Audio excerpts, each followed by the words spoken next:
जन्म जन्म का जो एक भंडारा जमा है, गोदाम, उसे कहते संचित कर्म। उससे जो निकल कर शुभ अशुभ आया, उससे शरीर बना है, उससे कुछ निकल करके आया। जैसे गोदाम से कुछ निकाल करके गेहूं पिसाया जाता है हफ्ता 10 दिन के लिए, तो ऐसे 80 वर्ष 100 वर्ष के लिए प्रारब्ध बन करके आया सुख दुख का। और मनुष्य जन्म में क्रियमाण नए कर्म करने का अधिकार, पुराने कर्मों को भोगते हुए।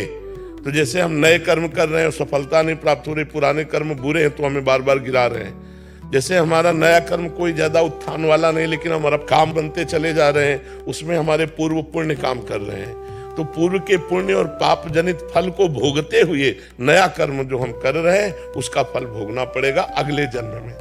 ये पुरानी खेती है। अब जो हम फसल बो रहे हैं, हमको आगे ऐसा नहीं है, अगर कि अभी का अभी भोगना होता तो बचपन से बाबा जी किडनी क्यों फेल होती? कौन सा कर्म हमारा पाप का बन गया जिससे हमारी किडनी फेल हुई? तो पूर्व का हमारा पाप कर्म है, जो हमारे माँ के गर्भ में ही ये रोग था।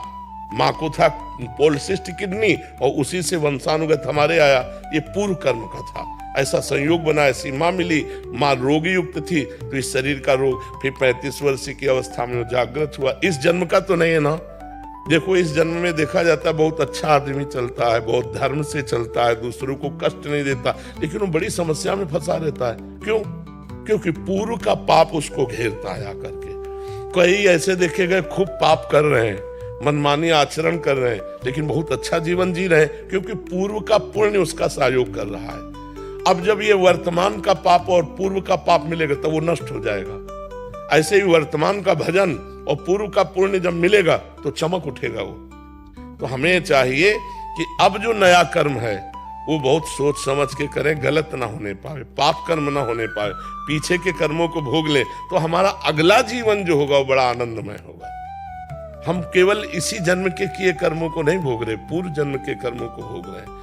इस जन्म का जो हमारा कर्म विधान है वो हमें आगे भोगने को मिलेगा। किसका प्रश्न था जी? आप समझ पा रहे?